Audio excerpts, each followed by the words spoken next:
글쓰기가 어렵다고요? 논리가 뭐냐고요? 바로 이곳에 답이 있습니다. 안동욱의 논리가 너희를 자유롭게 하리라.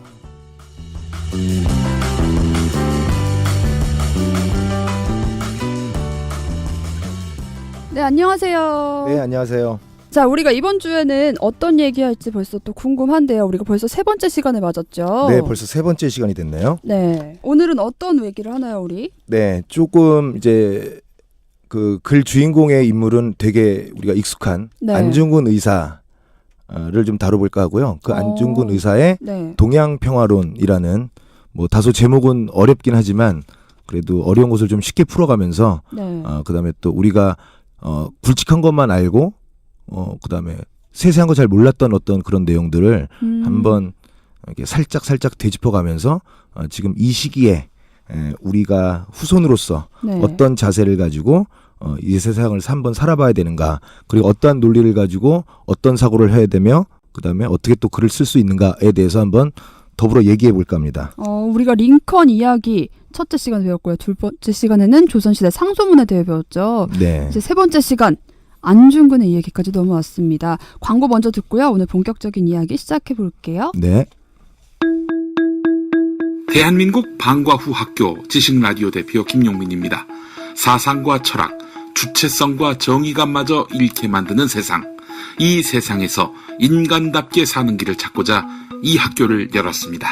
시민의 재교육, 지식라디오가 담당하겠습니다. 광고로서 응원해 주십시오. 기대 이상의 효과로 보답하겠습니다. 지식라디오 광고 문의는 지식라디오 공식 이메일 영문 GEESIK 라디오 @gmail.com 지식라디오 @gmail.com으로 하실 수 있습니다. 네, 광고 듣고 왔습니다. 네. 오늘요, 우리가 방송이 정말 듣는 사람들이 많아요. 아, 그래요? 지금 선생님 제자분도 이 스튜디오 안에 와 계시고요. 네, 직접 초대했는데 네. 오랜만에 보니 반갑네요. 인사 한번 해주실까요? 안녕하세요. 이제 올해 막 수능을 본 따끈따끈한 이제 입시 논술에서 이제 막 벗어나려 하는 그런 친구죠. 네, 이제 글쓰기 공부 같이 했고 네. 그다음에 수능 공부도 더불어 같이 했고요. 그다음에 스튜디오에 이 이혜진 양을 초대한 이유는 네. 이제 1년 동안 이제 저한테 이제 수업을 들으면서 자신의 생각을 논리 정연하게 잘 쓰는 연습을 그렇게 제안했을 뿐인데 1년 내내 지치지 않고 꾸준히 잘 했던 좋은 기억을 갖고 있는 학생이어서 네. 아마 2부에 있을 글쓰기에 대해서 얘기할 때 네. 아마 큰 도움, 그다음에 예비 수험생들 또는 이제 일반인들이 쓰는 글쓰기에 대해서 뭐 나름대로 얘기할 수 있는 어떤 기회가 있으면 또 같이 한번 얘기해 보려고 네. 같이 이렇게 한번 출연하게 됐습니다. 아니, 이렇게 선생님 제자분 여기 먼 길까지 해주셨는데 선생님 자랑 아니면 선생님한테 배우면은 이런 게 좀 좋다 이런 거 한마디 좀 해줘요. 이렇게 부끄러워하고 있어. 여기 한마디만 해줘요. 혜진 씨? 네. 안녕하세요. 안동 선생님 제자 이혜진이고요. 네. 1년 동안 안동 선생님한테 국어를 배우면서 선생님이 방금 말씀하신 것처럼 제 생각을 정리하는 데 많은 도움이 되었고 좀 색달랐던 것 같아요. 제가 이때까지 배웠던 거랑 선생님 방법이랑 좀 달랐지만 저한테는 잘 맞아서 좋았던 것 같아요. 또 우리 이제 팟캐스트가 막 이제 시작하고 있는 이 태동의 단계잖아요. 그렇죠. 네, 열혈 시청자로 벌써 피드백까지 뭐 이렇게 선생님한테 네. 주신다는 얘기에 저도 네, 감동을 저도 했습니다. 몰랐는데 네. 방송을 다 이렇게 메모하고 또 그다음에 장점 단점 때로는 이제 간접적으로 이제 조언도 좀 듣고 있습니다. 자, 그러면은 이렇게 우리 네. 제자까지 있는 마당에 더 오늘 좋은 수업 들려주셔야 될 것 같은데요. 네, 좀 오늘- 떨리긴 하는데요. 네. 그 아까도 앞서 말씀드렸다시피 그 안중근 의사 하게 된다면 뭐 이렇게 단지 손가락 그런 것도 좀 떠오르고 이토 히로부미 저격 네. 그리고 우리가 또 수업 시간에 또는 우리가 일반적으로 배웠던 테러리스트냐 아니면 그 광복 운동을 독립운동을 했던 독립투사냐에 대한 그쵸. 논쟁. 물론 뭐 우리 자국민들은 독립 운동가다라고 하겠지만 네. 또 항상 우리 세계 안에만 생각 갇혀서 생각하는 것보다는 왜 테러리스트가 아니라 왜 독립투사인지에 대한 얘기도 좀 이따 한번 같이 다뤄볼까 합니다.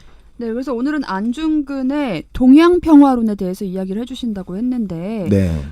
이 글이 뭔가 자주 들어본 느낌은 아니에요. 어떤 글인가요? 네, 동양평화론이라는 요 5글자로 된 이 안중근 의사의 그 미완 작품이긴 한데요. 네. 일찍부터 이제 유년 시절부터 아버지와 함께 이제 천주교에 입교를 했고, 그 다음에 뭐 여러 가지 어렸을 때부터 이제 청나라 사람들과 또 주먹 다짐도 좀 했고, 그러니까 뭐 들성부른 잎은 이제 미리 있었던 거죠. 그런 와중에 뭐 여러 가지 배경이 있습니다. 일단 가장 우리가 교과서에서도 좀 배웠고 관심도 있었던 부분이 이제 그 구한말, 그러니까 20세기 막 들어서서 1905년에 그 을사늑약이라는 어떤 일도 있었고요. 네. 그 다음에 또 2년 후에 정미 7조약이라고 이제 고종 황제가 이제 헤이그 밀사 보낸 것에 대해서 일본이 화가 나서 화날 뭐 주제도 아니지만 화가 나서 네. 고종을 강제 폐위시키고요. 네. 그 다음에 뭐 여러 가지 뭐 우리 군대도 강제 해산하고 네. 그 다음에 우리 조정에 일본인 관리들을 자기네들이 자유롭게 이렇게 임명할 수 있는 여러 가지 이제 조약이 바로 정미 7조약인데 네. 뭐 여기에 되게 분개했던 거죠. 음. 그리고 가장 분개했던 결정적 이유는 그 일본인들이 그러니까 일제가 우리 조선의 군대를 강제 해산시켰습니다. 그리고 강제 해산된 우리 그 군인들은 각자 또 해산병들이죠. 해산병들이 또 각자의 위치에서 소속 없이 나름대로 이렇게 모여서 일제에게 무장한 거로 했거든요. 그때 많은 사상자들이 일어났다는 것은 아마 교과서에서도 다 배우고 그랬을 텐데 이제 여기에 희생자를 보고 너무 마음이 아팠던 거죠. 네. 그래서 어떻게 할까 하다가 이제 거사 준비를 시작했던 거죠. 그리고 그 이토 히로부미가 만주 시찰 온다라는 어떤 정보를 듣고 네. 이제 구체적으로 이제 거사 계획을 짜게 된 거죠. 그래서 아까 말씀 이렇게 드리려고 했던 동양평화론은 네. 이러했던 어떤 구체적 실천을 통해서 조국 독립에 대한 의지, 그다음에 우리 민족의 울분을 합리적으로 오늘 우리 논리가 너희를 자유롭게 하리라라는 제목처럼 네.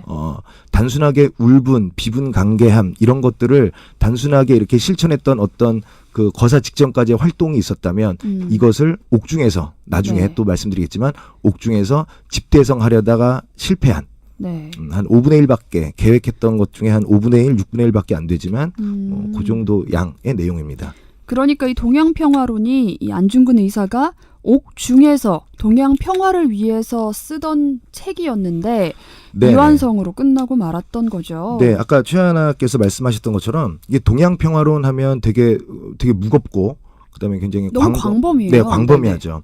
근데 또 들여다 보면은 옥중에서 이토 히로부미를 저격하고 옥에 갇힌 상태에서 썼다면 일본에 대해서 비분강개하고 일본을 저주할 수도 있음에도 불구하고 굉장히 논리적으로 한국, 중국, 일본이 어떻게 살아가야 되겠느냐라는 것을 논리적으로 쓴 건데요. 네. 사실은 이게 미완의 작품이고 덜 완성된 거여서 그리고 이제 원래 본문이 좀 이렇게 약간 투박하고 거칠거든요. 네. 그래서 동양평화론의 전부를 한번 5가지 어떤 항목으로 제가 한번 정리를 한번 해봤는데 한번 그럼 한번 읽어보는 것도 본문을 괜찮을 것 듣고 같습니다. 이야기를 나눠볼게요. 네.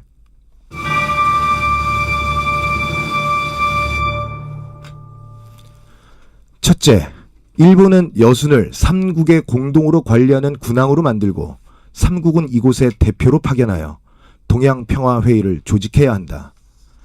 동양평화회의의 회원에게 회비를 모금하여 재정에 충당하게 하면 수억 명의 삼국 인민이 가입할 것이다. 둘째, 원활한 금융을 위해 삼국 공동의 은행을 설립하고 공용화폐를 발행해야 한다. 셋째, 삼국 공동의 군단을 편성하고 이들에게 2개국 이상의 어학을 가르치면 서로 우방으로 생각하게 되고 형제의 관념도 높아질 것이다. 넷째, 한중 두 나라는 일본의 지도 아래 상공업의 발전을 도모할 필요가 있다. 다섯째, 한중일 삼국 황제가 로마 교황을 방문하여 협력을 맹세하고 왕관을 받는다면 세계 민중의 신용을 얻을 수 있을 것이다.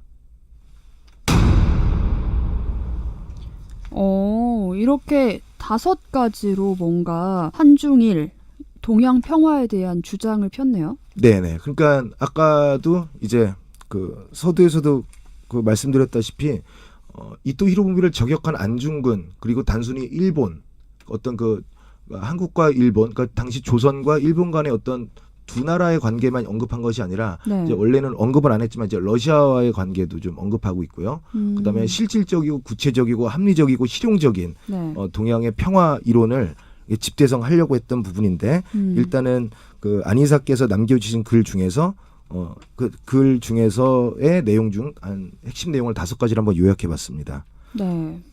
그러니까 원래 이제 동양 평화론을 읽어보면은 일반 학생들 또는 일반인들 특히 한자를 잘 모르는 사람들은 이해하기가 힘들 거예요. 그래서 저도 이번에 다시 읽으면서 옥편을 뒤져가면서 그리고 잘 안 쓰는 한자들도 좀 많이 쓰셨거든요. 네. 그래서 이거는 그냥 낭독하기는 어렵구나. 그래서 한번 요약을 해봤는데 이제 의미를 한 번씩 짚어볼까요? 평화론이니까 어떤 논지가 분명히 있을 그쵸? 것이고 거기에 대한 근거가 있는데 네. 근거 부분은 이제 제가 요약한 부분에는 많이 안 나와 있는데요. 근거를 제가 좀 더 해석하면서 말씀드려보죠.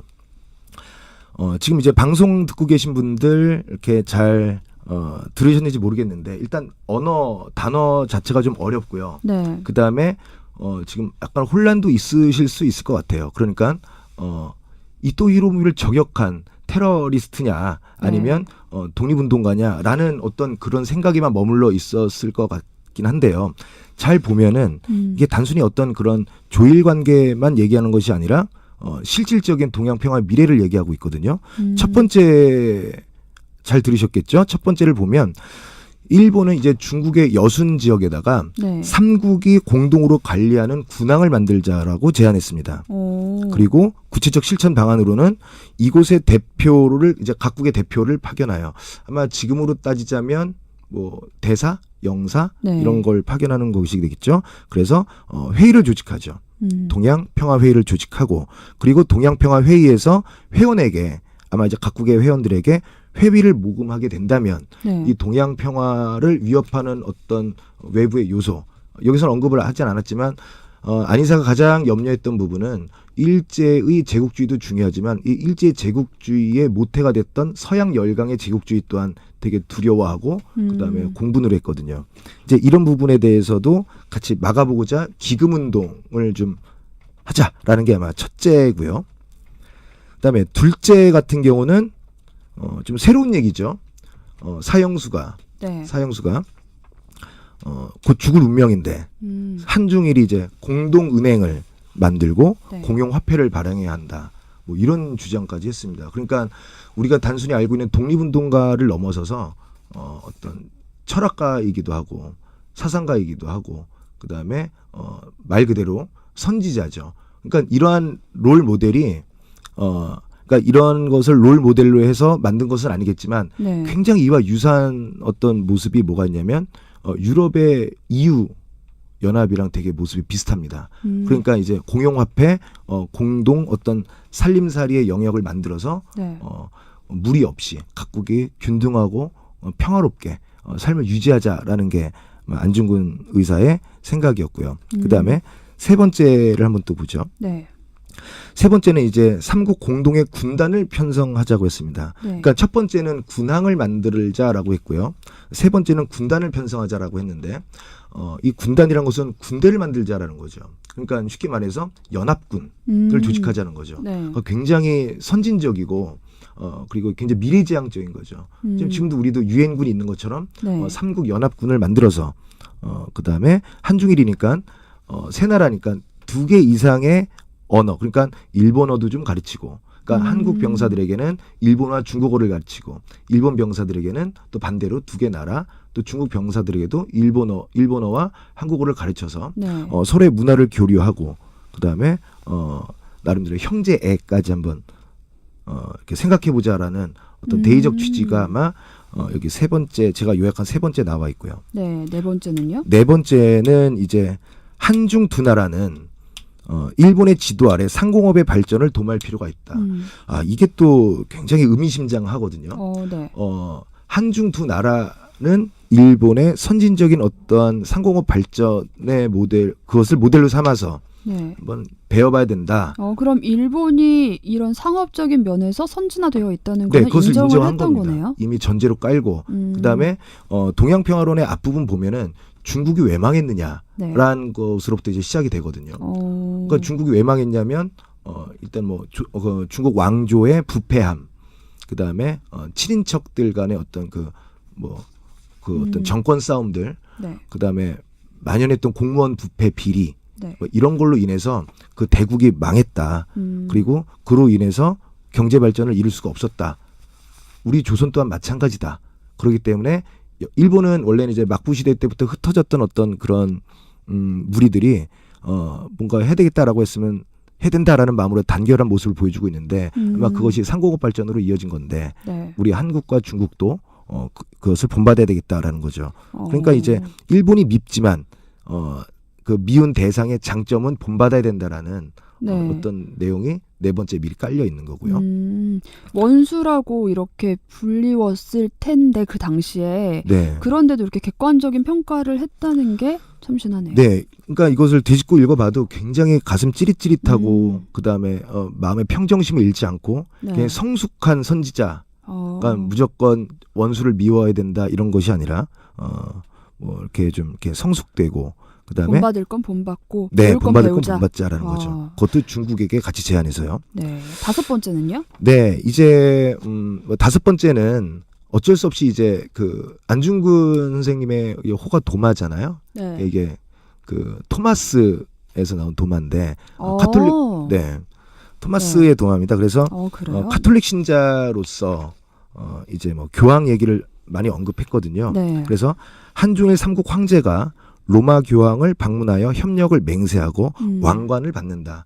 여기서 우리가 좀 더 생각해봐야 될 게 이제 황제라고 한다면 이제 정말 말 그대로 황제잖아요. 그러니까 네. 제국주의를 인정하는 셈이 아니냐라는 비판도 없지 않아 있는데, 근데 누구를 위한 황제냐라는 생각을 또 동양평화론에서는 또 자세하게 써놨습니다.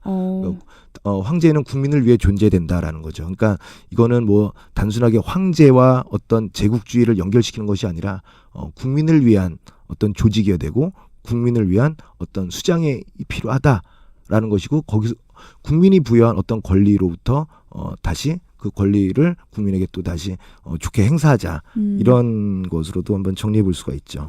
저는 근데 이게 이후에 어떻게 평가됐을지가 참 궁금해요. 왜냐하면 한 사람이 이렇게 5가지, 여러 가지 의견을 개진하다 보면은 네네. 분명히 반대하는 의견도 있을 테고 네네. 또 이걸 찬성하는 쪽도 있을 텐데 나중에 이 글을 보고 만약에 이대로 정말 됐다면 이렇게 우리나라가 변했을 것이다 하는 추측도 많이 생겼을 것 많죠. 같거든요. 대부분은 저도 이번에 같이 공부하면서 한번 뒤져봤는데요. 평가를 한번 알아보고 네. 요즘 뭐 지식 라디오 이 프로그램 덕분에 좀 뭐 고등학생이 된 것 같아서 공부를 요새 도서관에도 열심히 하고 가고. 계시죠. 네네.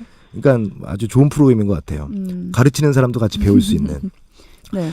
근데 이제 평가는 대체적으로 긍정적입니다. 그리고 이 동양 평화론이 다 쓰여지지 못한 것에 대한 아쉬움이 일단 가장 크고요. 네. 과연 이 글의 끝부분은 어떻게 마무리됐을까라고 해서 예상하는 학자들도 좀 있고요.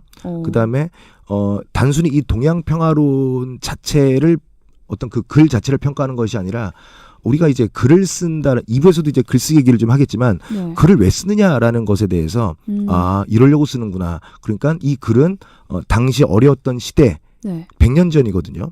2010년이 아마 이게 돌아가신 지 100주년 되는 했는데 벌써 100년하고도 지났죠. 네. 그때의 시대 상황과 지금의 시대 상황을 이제 맞물려 보는 거죠.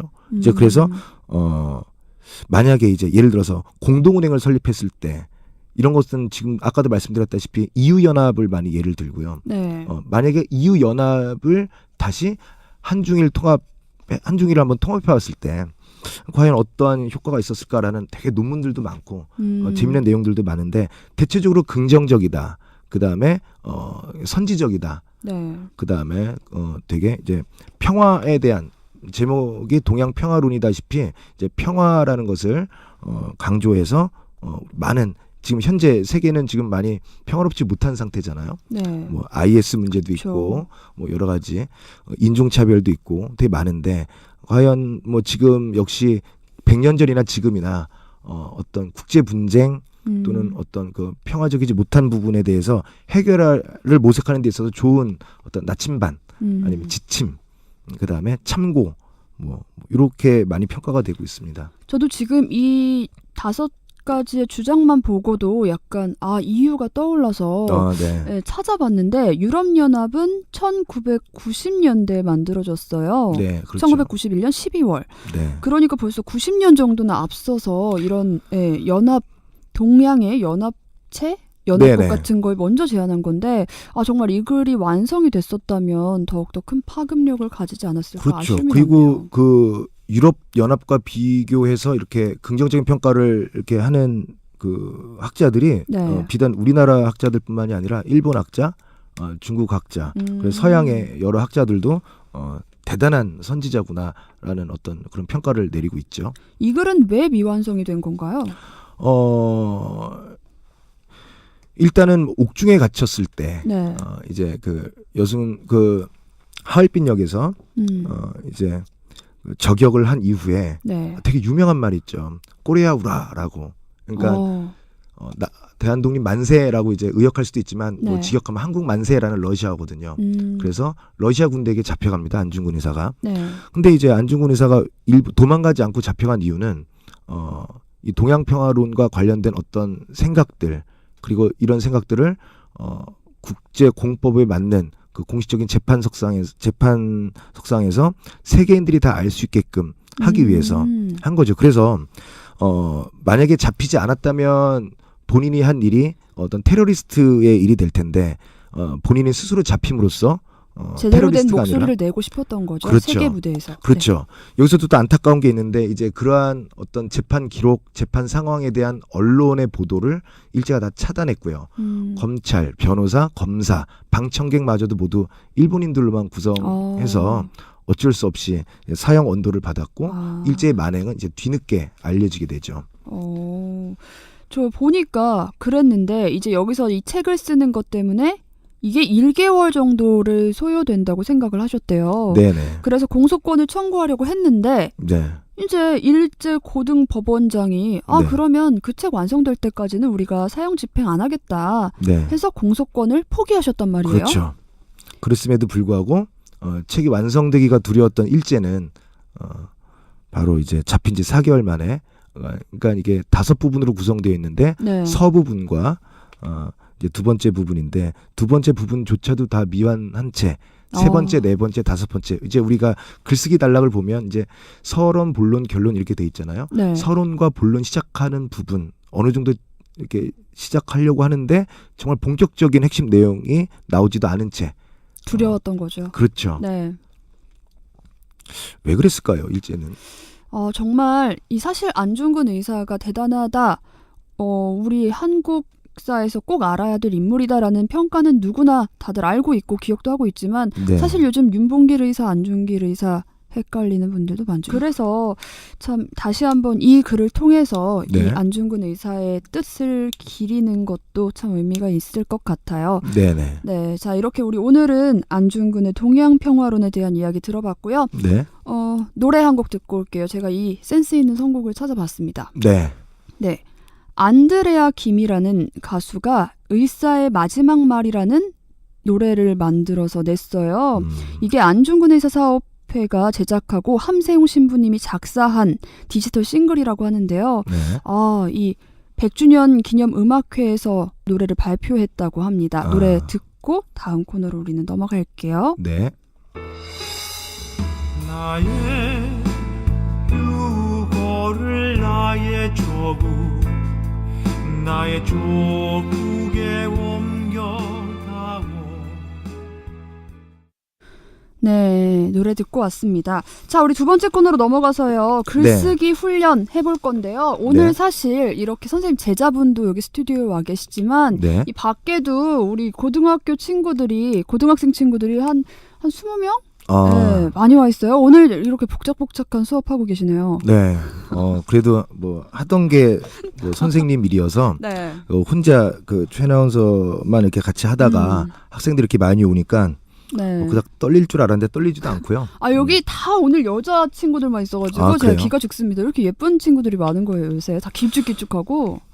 최하나도 예쁘십니다. 그 말 들으려고 드린 말씀이에요. 자, 네. 네, 그래서 우리 오늘은 이제 자유장문 훈련 관련해서 팁을 주신다고 하는데 네. 어떤 이제, 팁인지 설명을 좀 해주세요. 네. 우리가 이제 논리가 너희를 자유롭게 하리라라는 이 코너가 이제 뭐 처음부터 해서 이제 오늘 3번째 방송인데 차츰차츰 자리를 잡아가고 있다라는 저 혼자만의 생각이 아닌 대다수의 네. 생각을 한번 이렇게 말씀드려 봤는데요.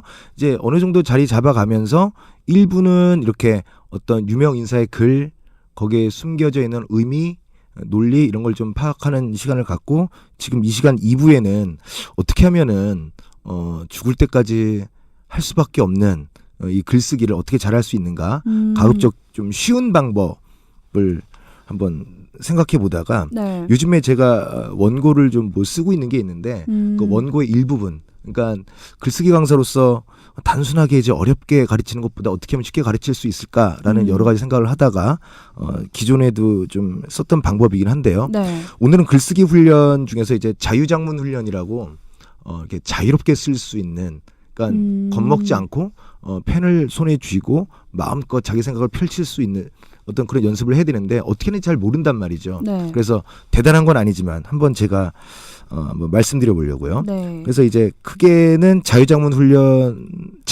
훈련이라는 방법에는 크게 2가지가 있는데요. 오늘은 그 첫 번째 시간 네. 1분 계속 쓰기 훈련이라고요. 네. 1분 계속 쓰기 훈련인데요. 이게 어떤 수업이에요? 일단 뭐 앞에 종이가 있고요. 네. 지금 밖에 계신 학생분들도 다 종이가 있죠. 펜하고. 네. 그리고 종이 위에다가 이제 펜을 쥐고 준비한 다음에 타이머를 재는 거죠. 타이머를 재고 어떤 주제를 누가 주제를 선정해 주면 더 좋고요. 그러니까 자기가 스스로 주제를 선정하게 되면 또 자기만의 생각에 갇히게 되거든요. 네. 우리가 지금 거북이라는 주제를 던지고 지금 네. 밖에 있는 친구들한테 펜과 종이를 막 던져놓고 나왔어요. 지금 네네. 노래를 잠깐 틀어놓고 그래서 네. 지금 친구들이 쓰고 있을 텐데 혹시 아직 시작 못한 친구들도 있을 테니까 우리가 타이머를 맞춰놓고 얘기를 해보죠. 네, 근데 지금부터 친구들 유의사항이 펜을 들고. 좀 있어서요. 네네.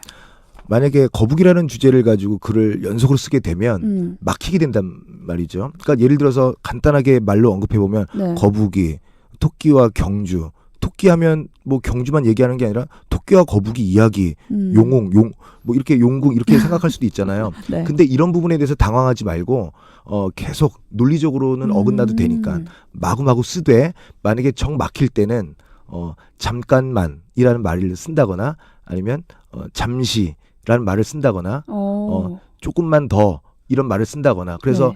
포지 부분, 그러니까 쉴 수 있는 부분마저도 어떤 그러한 말들로 채워서 1분 동안 이제 손을 쉬지 않게 하는 거죠. 머릿속에 떠오르는 걸 그대로 계속 펜으로 그렇죠. 적는 거군요. 그러니까 잠시만이라는 생각이 들었다면 잠시만이라는 글자를 종이 위에 써야 되는 거죠. 그래서 1분 동안 한번 해볼 건데. 자, 그럼 일단 제가 스톱워치를 누르고 나서 우리 얘기를 계속 나눠볼게요. 네네, 한번 그려보죠. 네. 시작합니다, 여러분. 밖에 계시죠? 네, 시작. 여기 보니까 네. 어느 학생의 글이라고 해서 예문이 있더라고요. 네네. 네, 보고서 이렇게도 쓸 수 있구나 굉장히 신선했어요. 네.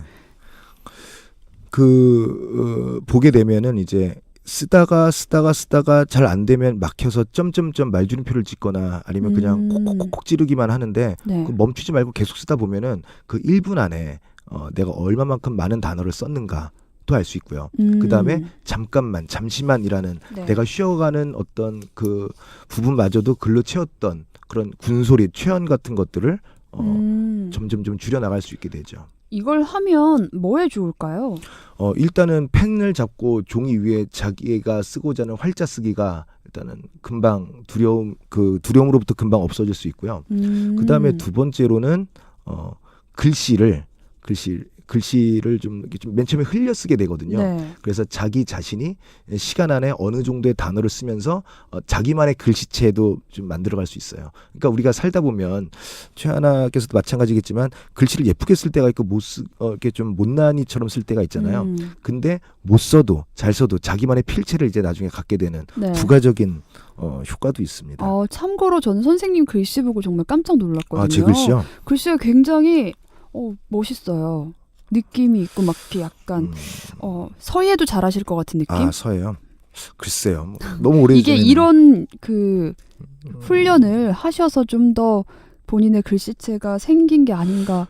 네, 그렇죠. 건가요? 그러니까 그 뭐 선생으로서 아무래도 본인의 경험 같은 것들이 이렇게 수업에 고스란히 녹아나는 경우가 많거든요. 저 같은 경우도 뭐 이렇게 옛날에도 학교 다닐 때도 마찬가지로 네. 깨짝깨짝 앉아서 이제 커피숍에서 낙서하거나 아니면 도서관에서 아무렇게나 손을 쉬지 않고 이렇게 놀렸던 게 뭐 글씨도 만들어지는데 글씨체 뭐 글씨가 꼭 예뻐야만 좋은 건 아니지만 이왕이면 예쁜 게 동가홍상이라고 좋은 거거든요. 네. 보니까 벌써 지금요, 우리 아까 시작하고 난 뒤에 2분이나 지났어요. 네. 1분이 생각보다 굉장히 짧은 시간이군요. 자, 그러면 이제 학생들도 한번 제가 한번 제안해 볼 테니까 한번 해보셔야 되는데, 네. 자, 이제 글씨를 막 날렸었을 거예요. 처음에 거의 아랍어 수준으로 이제 막 날렸었을 것 같은데, 지금 이제 뭐 단어 수를 세는 것도 되게 중요한데요. 여러분들은 이제 그 단어라고 한다면 이제 조사, 아직도 조사가 단어가 아닌 줄 알고 있는데, 그래서 그렇게 따지면 좀 헷갈리니까 띄어쓰기가 몇 개 됐는지, 즉 몇 어절인지 네. 한번 세어 보십시오. 어절을요? 네, 그러니까 오. 뭐 안동욱 만세 한다면 안동욱 띄고 만세잖아요. 두 이게 어절이죠? 두 어절이죠. 한 번 띄었으니까 네. 그 어절 덩어리가 몇 개인지 이게 어떤 효과가 있는데요? 1분 안에 생각해내고 쓸 수 있는 단어의 양이 늘어나는 거죠. 그러니까 이제 반복하는 횟수도 반복되는 단어도 줄어들게 될 거고요. 네. 그다음에 저는 지금 살짝 써보면서 네, 이게 말씀하시는 틈에 잠깐 써봤는데 네. 거북이는 장수한다. 거북이는 십장생이다. 십장생은 뭐가 있더라? 구름, 햇님, 바람, 병풍이 생각난다. 네네. 이렇게 썼어요. 그러니까 처음에 아마 대부분 학생들이 제가 한번 예상해 보건데 네. 종이를 좀 보고 싶긴 한데 예상해 보건데 거북이는 그러니까 테마를 주게 되면 그 테마인 단어가 처음에 많이 나와요. 근데 거북이에 대해서 써봐라라고 했는데 거북이와 관련된 내용을 써야지 거북이는이 되게 많을 거거든요. 그 거북이는이라는 단어를 최소화하면서도 거북이에 관련한 자기의 정보를 시간 안에 넣을 수 있는지 쓸 수 있는지 이런 것들을 좀 스스로 자기 자신을 조련하게 되다 보면은 일단 어휘력도 굉장히 늘어나고요. 그 다음에 생각도 되게 깊어지고 되게 자유롭게 어떤 대상에 대한 사고를 확장시킬 수 있거든요. 네. 그러면 우리가 이 노래 잠깐 들으면서 밖에 있는 친구들 모시고 와서 어떤 글을 썼을지 조금 같이 만나보는 것도 재밌을 것 같아요. 재밌을 것 같습니다. 네, 그러면 우리 거북이 얘기 나온 김에 거북이의 사계 듣고 잠시 뒤에 돌아올게요. 네.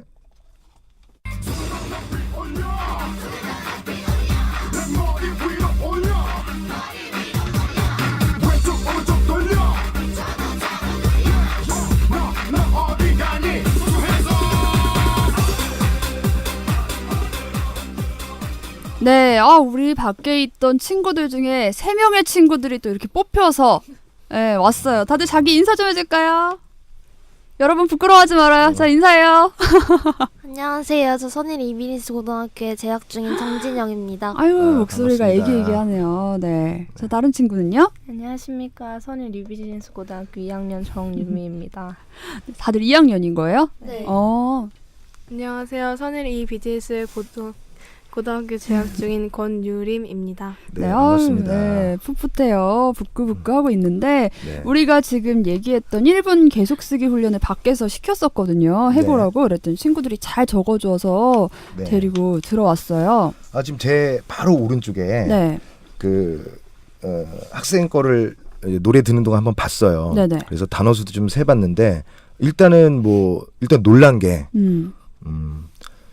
띄어쓰기가 모두 완벽히 맞아요. 제가 그 고등학교에서도 이제 출강을 하고 있는데 네. 이 훈련을 시켜 보면 일단은 첫 번째 그 무슨 글씨인지 못 알아보는 거죠. 근데 뭐 그건 어쩔 수 없이 1분 안에 쓰라고 하니까 급한 마음에 그런 건데 글씨도 무난하고 그다음에 두 번째는 띄어쓰기가 모두 정확하다는 거. 되게 띄어쓰기 정말 드물거든요. 어려운데. 네, 되게 네네. 드문데 띄어쓰기 아주 정확하고요. 세 번째는 이제 지금 4개 제가 이제 말씀드릴 건데 1분에 몇 어절이 필요하냐라는 게 되게 관건이거든요. 자, 띄어쓰기 했을 때 일단은 권유림 양인가? 네. 권유림 양은 지금 세어보니까 26개의 어절이 나왔죠. 네.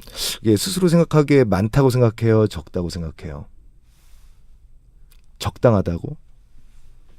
멍한 표정으로 있어요.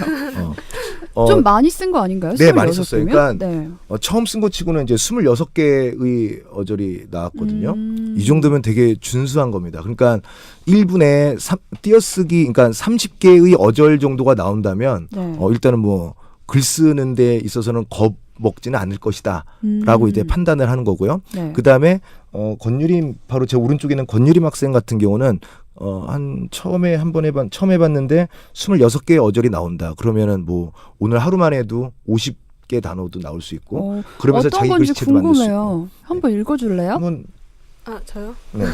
주제가 거북이죠? 네. 읽으면 네네, 한번 읽어도 읽어봐요.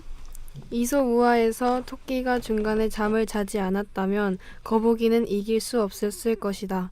그 이야기에서 거북이의 승리는 토끼가 빨리 깨어났다면 이룰 수 없었겠지. 그것은 단순히 우연인 것이다.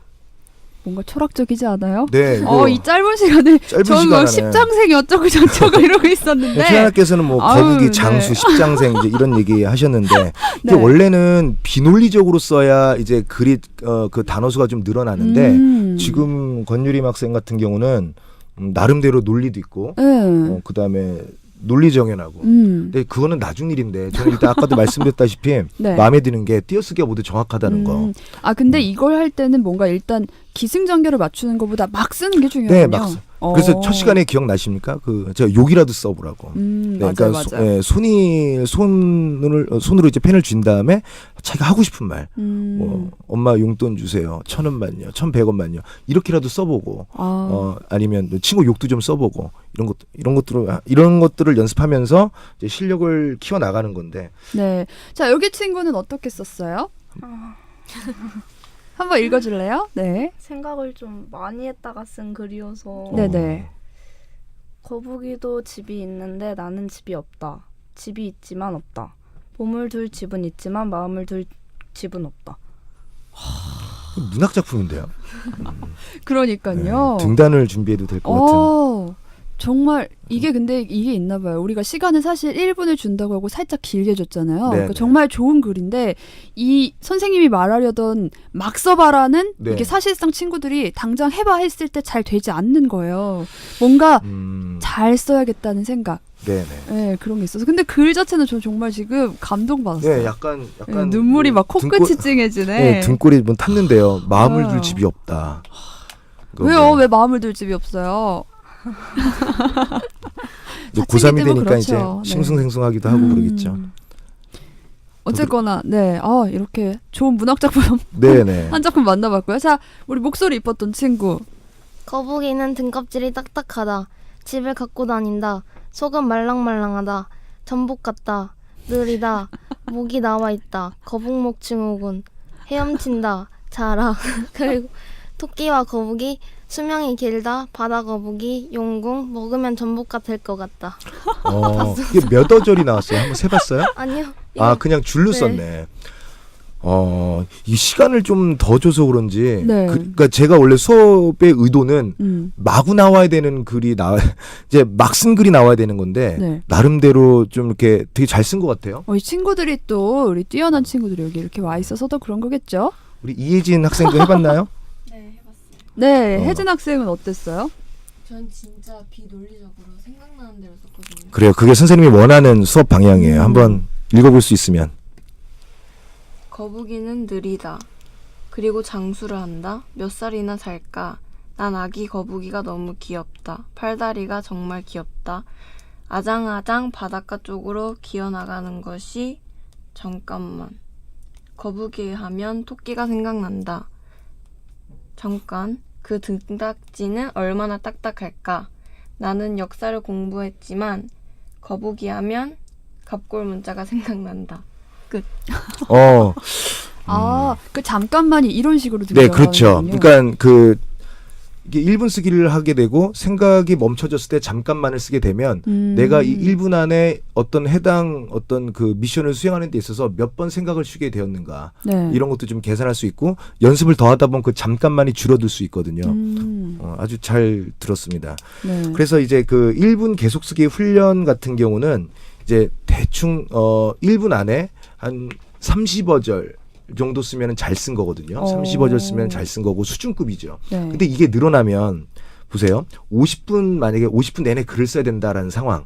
그러면 단순하게 계산만 해도 어떻게 되죠? 30 곱하기 5만 해도 1,500자 이상. 1,500개 어절 이상의 글을 쓸 수 있는 거죠. 네. 그러니까 일단은 가장 두려워하는 내가 과연 그런 분량의 글을 쓸 수 있을까라는 두려움으로부터는 벗어날 수 있는 어떤 좋은 계기가 되는 거죠. 다음은 이제 그러한 내가 그렇게 쓸 수 있음을 확인했다면 네. 그 글을 어떻게 써야 되는가 논리적으로 구성을 잘 갖추어서 다 썼으면 퇴고를 잘해서 뭐 이런 것을 이제 나중에 하게 되는 거죠. 그러니까 아무리 생각이 복잡해도 네. 구체적으로 손으로 펜을 잡고 종이에 쓰지 않는다면 그건 아무 무용지물이거든요. 오늘 되게 좋은 경험 같이 해봐서 너무 좋은 것 같습니다. 네, 이게 사실 글을 쓰려고 하면 뭔가 잘 써야겠다는 강박 때문에 오히려 네. 이 흰 종이를 어떻게 채워야 되는가 고민이 되는데 이렇게 일단 시간을 정해놓고 빨리 많이 써야 된다라는 생각을 하면은 또 글이 막 나올 것 같아요. 그렇죠. 그게 시작입니다. 그러니까 그 우리가 항상 1단계가 있고 2단계가 있는 건데 항상 그 1단계를 무시한 상태에서 2, 3, 4단계만 생각하니 나아가지가 않는 거죠. 저는 사실 굉장히 번뜩거리는 내 스스로 이거 정말 좋은 아이디어야 하는 생각이 몇 번 떠올라요. 근데 네.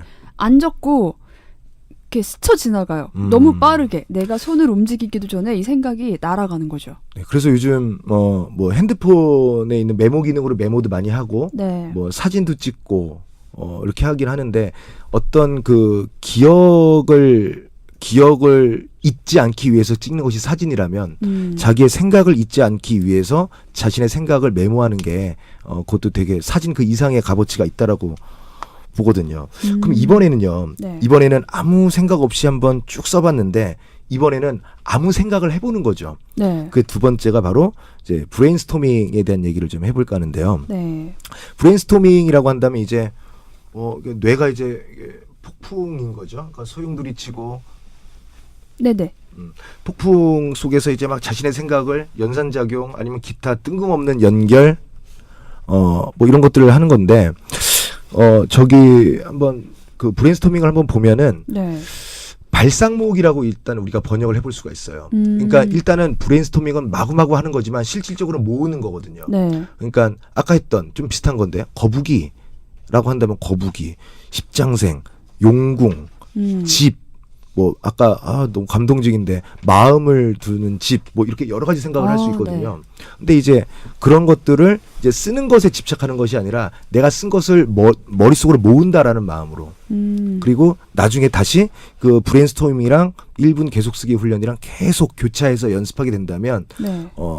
뭐 후딱 한 달락 정도는 언제든지 쓸 수 있는 기초적인 또는 그 기본적인 그 이상의 실력은 갖추고 있다라고 스스로 인정하고 그다음에 스스로 이제 난 이 정도는 돼라고 해서 스스로 인정할 수 있는 어떤 그런 수준이 될 것 같습니다. 우리가 아이디어를 내거나 뭔가를 생각해야 될 때 브레인스토밍을 많이 쓰잖아요. 네네. 글쓰기를 할 때 그 브레인스토밍이 네. 그렇게 도움이 되나요? 그럼요. 일단은 한번 제가 준비한 예문을 하나 뭐 몇 개 있는데 아마 시간 관계상 하나 정도만 한번 해볼까 하는데요. 우주여행을 가고자 하는데 네. 자 테마를 드립니다. 우주여행을 가고자 하는데 가급적 하루라도 빨리 갈 수 있는 방법은 뭐가 있을까? 이렇게 된다면 일단 우주여행하면은 굉장히 먼 나라 이야기, 그러니까 먼 시일 후의 이야기 같고 그 다음에 나하고는 관련 없는 분야인 것 같고 네. 어렵고 그리고 초월적 공간인 거고 라고 하겠지만 당장 이거를 생각하고 써야 된다라고 했을 때는 생각을 해야 되죠. 그리고 우주여행을 간다라고 한다면 어떻게 가지? 비행기를 타고 가야 되나? 우주선을 타고 가야 되나? 어떻게 하지? 여행 경비는 과연 그 우주정거장은 어디에 있고 비행장은 어디에 있고 몇 명이 탑승할 수 있고 네. 어떤 자격의 어떤 그 조건을 갖춘 사람이 운전할 수 있고 과연 뭐 시속은 시속이든 뭐 어떤 속도는 얼마만큼 날 거며 네. 중간중간 거치는 정거장은 어디며 다시 우리 집으로 돌아올 수 있는 시간 얼마나 되는지 여러 가지 생각할 수 있지 않습니까? 이제 그런 것들에 대해서 마구 시간과 관계없이 그러니까 아까 1분 계속 쓰기 훈련 같은 경우는 시간 안에 자기가 생각할 수 있는 단어를 떠올리는 연습이었다면 이거는 시간을 두고 내가 떠올릴 수 있는 모든 단어들을 모으는 거죠. 그러니까 첫 번째 계속 쓰기 훈련은 제한된 시간 안에 자신의 어휘를 한번 극대화시켜 보는 거고, 두 번째 브레인스토밍은 시간에 구애받지 않고 끊임없이 연관된 사고를 통해서 어떤 자기의 글감들, 재료들을 모으는 거죠. 저는 이 브레인스토밍 언제 우리가 제일 자주 하는지 알겠어요. 언제 밤에 자기 전에 이불에 누워서 잠이 안 오잖아요. 맞습니다. 그러면 이 생각 저 생각하다 이게 꼬리에 꼬리를 물고 처음에는 뭐 내일 뭐 입지로 시작했다가 아 맞다 어떤 블라우스가 있어. 근데 그 블라우스에 어울리는 치마가 없네. 아 그럼 쇼핑을 주말에 가야겠다. 주말에 쇼핑을 가려면 돈은 얼마를 가져가야 할까. 내 통장에 얼마가 있더라. 아 앞으로 어떻게 살아야 되나. 돈은 벌어야 하는데 이렇게 꼬리에 꼬리를 물거든요. 맞죠. 이제 그 앞에 있는 이혜진 학생도 뵀는데 이제 그와 유사한 게 이제 그 의식의 흐름 기법이라고 이제 그 소설 문학 이론에 있는데요. 네. 이제 그런 거랑 똑같은 거죠. 근데 그런 것들을 생각으로만 많은 것이 아니라 시간에 구애받지 않고 그것들을 모두 메모지에다 자기가 스스로 옮겼을 때 네. 그때 만약에 글을 쓰게 된다는 사람, 글을 쓰려는 사람들에게는 되게 훌륭한, 아까 통장 얘기하셨는데 굉장히 적금이 되고 그다음에 내 삶의 중요한 소스가 될 수 있거든요. 네. 그래서 그 연습도 한번 시간 나시면 같이 한번 해보시는 것도 괜찮을 것 같습니다. 네. 자, 지금 우리가 이제 거의 시간이 얼마 안 남았는데 지금 네. 갑자기 끌려 들어온 3명의 친구들 그리고 선생님을 응원하기 위해 온 제자들 이렇게 오늘 스튜디오가 꽉 찼어요. 네. 다들 뭐 소감 한마디씩 하는 거 좋네요. 어떨까요? 네, 여기 친구부터. 유림 네네. 학생. 네. 갑자기 들어와서 놀랐는데 네. 실제로 라디오를 해볼 수 있는 기회가 생겨서 굉장히 좋은 경험이었던 것 네. 같아요. 오늘 신기하고. 글쓰기는 좀 도움이 될 것 같아요. 네. 집에 가서 자주 해봐요. 네. 네. 그렇게. 그리고요. 또. 관심 있던 분야에 대해서 조금 더 전문적으로 들을 수 있어서 유익했던 시간이었던 것 같아요. 오늘 좋은 글 들려줘서 너무 고마워요, 난 오늘. 네, 진짜 자, 그리고요. 고맙죠. 네. 이런 경험 살면서 이렇게 겪어보기 힘든데 이런 새로워요. 신선하고. 그리고 자기소개서 이런 거 쓸 때도 좋을 것 같아요. 오늘 배운 거. 언제든지 방송 끝나고 선생님 연락처를 알려줄 테니까 네. 나중에 그 이제 고3 되죠? 네. 자기소개서 쓸 때 네. 선생님이 많이 도와줄게요. 네, 감사합니다. 자, 그리고 우리 혜진 학생은요? 저 또한 좋은 경험이었고 오늘 글쓰기 훈련 배운 거 많은 학생들이 도움이 되었으면 좋겠고요. 네. 개인적으로 많은 청취자분들이 이 라디오 많이 들어주셨으면 좋겠어요. 이 1살 언니라고. 네, 얘기하는 게 아주. 재수생이어서 2살 언니. 2살 언니예요? 그래서 그렇구나. 어쩐지 얼음스러움이 막 묻어나요. 이렇게 선생님 응원하러 와줬는데 우리 마지막 곡 그럼 혹시 혜진 씨, 우리 혜진 학생 신청곡 없나요? 좋아하는 노래? 마지막 곡으로 틀어줄게요. 저 개인적으로 네. 하울의 움직이는 성에 네. 인생의 회전목마라는 네. 노래가 있거든요. 알죠. 네. 이런 노래를 좋아하는군요. 그럼 우리 오늘 인생의 회전목마 혜진 학생의 신청곡을 들으면서 이번 시간 마무리를 할게요. 다들 오늘 수고하셨고요. 우리는 다음 주에 다시 만나도록 하겠습니다. 네, 다음 주에 봬요. 네.